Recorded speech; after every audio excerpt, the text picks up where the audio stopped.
આંધ્રપ્રદેશમાં ચંદ્રબાબુ નાયડુની સરકાર બન્યા બાદ ફરી એકવાર અમરાવતીને લઈને ચર્ચાઓ તેજ છે। ચંદ્રબાબુ નાયડુએ અમરાવતીને રાજ્યની નવી રાજધાની બનાવવાની જાહેરાત કરતા કહ્યું છે કે રાજ્યની એકમાત્ર રાજધાની અમરાવતી જ રહેશે।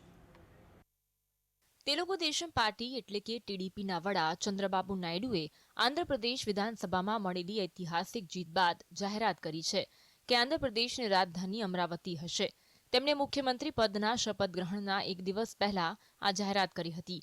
આ પહેલા પૂર્વ મુખ્યમંત્રી જગનમોહન રેડ્ડીએ 3 કેપિટલની ફોર્મ્યુલા આપી હતી, પરંતુ ચંદ્રબાબુ નાયડુએ આ ફોર્મ્યુલાને નામંજૂર કરી હતી।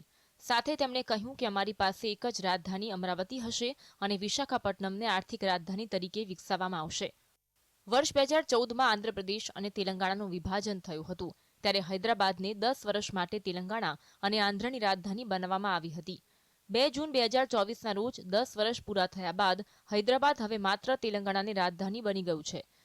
10 વર્ષ પહેલા વિભાજન થયું ત્યારે એવું નક્કી કરવામાં આવ્યું હતું કે હૈદરાબાદ કાયમ માટે તેલંગાણાની રાજધાની રહેશે, જ્યારે આંધ્રને નવી રાજધાની બનાવવી પડશે। આંધ્રપ્રદેશ કેપિટલ રીજન ડેવલપમેન્ટ ઓથોરિટીની વેબસાઇટ પર ઉપલબ્ધ અમરાવતી માસ્ટર પ્લાન મુજબ રાજધાનીને 217 ચોરસ કિલોમીટરના વિસ્તારમાં વિકસાવવામાં આવશે। 600 કિલોમીટર લાંબા રોડ નેટવર્કથી સજ્જ હશે રાજધાની। 9 થીમ સિટીની સાથે રાજધાનીમાં કુલ 27 ટાઉનશીપની રચના કરવામાં આવશે, તો જજ, અધિકારી અને મંત્રીઓ માટે 186 બંગલોઝ બનાવવામાં આવશે। 1,09,000 કરોડ રૂપિયાના ખર્ચે રાજધાનીને વિકસિત કરવામાં આવશે। અમરાવતીને દરેક વ્યક્તિની જરૂરિયાતોનું ધ્યાન રાખતા વિશ્વકક્ષાના શહેરની જેમ બનાવવામાં આવશે। બીજી તરફ માસ્ટર પ્લાનમાં અનુમાન લગાવવામાં આવ્યું છે કે 2050 સુધીમાં અમરાવતીની વસ્તી 35 લાખથી વધુ હશે।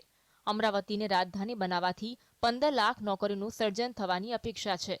ઉલ્લેખનીય છે કે રાજ્યમાં ટીડીપીની સરકાર આવ્યા બાદ અમરાવતીને નવી રાજધાની બનાવવાના પ્રયાસો તેજ થઈ ગયા છે।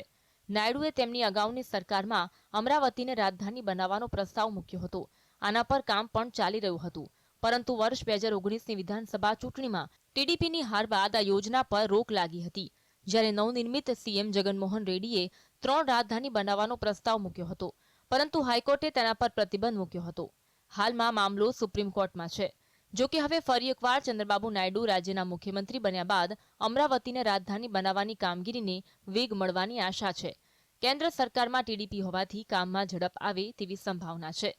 Bureau report, GSTV।